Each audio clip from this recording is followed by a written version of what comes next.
Hello, everybody. Welcome to What the Flick. Matt, Christy, Ben, Alonso. Oh, stop it.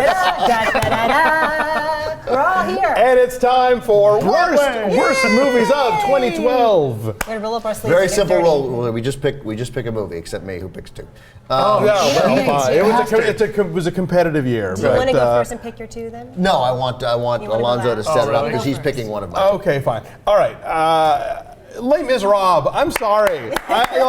Yeah. Way to go with your instinct. That's My Boy, and a lot of other the Oogie Loves was this year, but I did not suffer more in a movie theater than watching that film. It just felt like everything Tom Hooper, the director, is doing was wrong. The camera's always in the wrong place. The performances are pitched in a weird way. The singing doesn't quite go. It just, I had a rotten time. I hate it. It's going to win 1 million Oscars and make a whole lot of money. And if you love it, great. Enjoy it. I do not begrudge you that experience. I was in hell. I don't think it's going to win 1 million Oscars. I don't think so either. I think she'll win. Anne Hathaway won supporting actress. Yeah. And then, I think that's it. yeah. I mean, they threw a new song in, Yeah, the one that Hugh Jackman sings in the back of the carriage, but they have to do that. I picked Playing for Keeps. Can I say one thing about yeah. I was saying about Les Mis because I'm sure you guys got this too because they're promoting it. So did you get the little Nano? Yes. The iPad Shuffle? Yes. Oh, I did not. So they With sang. the songs. They boy. said the worst possible thing. I mean, I hated this movie. I hated it as much as you did. I mean, I can't stand tight shots of people singing. Sing something, Christy, sing! And so they send an iPad Shuffle with the soundtrack. Can you drag it all off and put your own stuff on it? Or? I don't know. I'm praying, I thought that kind of thing was illegal at this point in terms of Oscar campaign, to send that kind of really expensive thing out to people. Well, they probably made it for the Golden Globes people, and they gave you the extras. Broadcast film critics. Exactly. Oh, yeah, we are in that. There we go. So Playing for Keeps is a soccer comedy starring Gerard Butler and his hair. It pissed me off so badly because it's all about these idiotic, milfy soccer moms who throw themselves at Gerard Butler the second he shows up to soccer practice. He's super handsome, though. It's just the hair.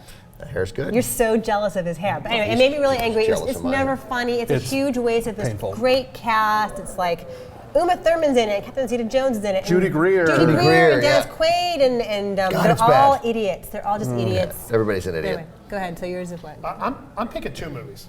Okay, we're all bringing it today. Yes. All right. So first of all, I gave it a decent review on this show, but the more I thought about it, the more Fun Size pissed me off. Okay. Because it's a terrible example for children. and as we talked about Your dad. in The Impossible, I've now embraced my fatherhood. Major dad. I now look at I worked on that show.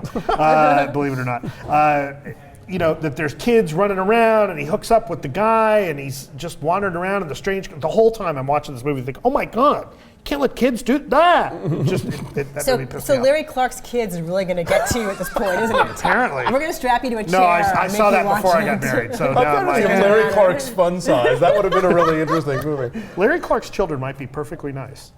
Please, Anyway, what's your second movie? my second one, a movie that normally this series I'm usually okay with, but it wasn't even good bad this time, the latest Resident Evil movie.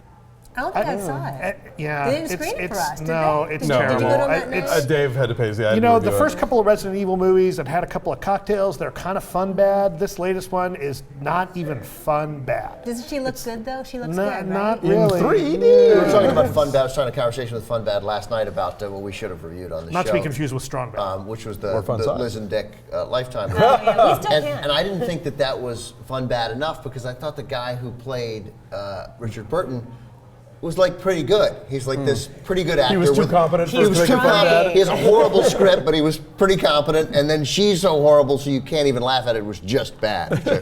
So now I've compared Resident Evil 9 to Liz and Dick. What's your second bad? My battle between the two was this titanic struggle of things that made me incredibly uncomfortable, which was Les Mis, which I just thought blew, and the people I was with thought it blew, and The Hobbit in 48. Yeah. I couldn't wait to get out of I couldn't wait for these movies to end. And I was it's just so so long. uncomfortable. It was It's so so long. long. And I don't know, and I keep running into people, especially fans, Tolkien fans and fans of the Lord of the Rings trilogy who liked it. And I think, well, I wish I'd seen it in 24, but I am not. I went and I'm saw not it going again. back. I don't wanna see it Actually, I took Gabriel to go see it in 24. How did it look? Yeah, with their father. A flat. Oh, is it pretty?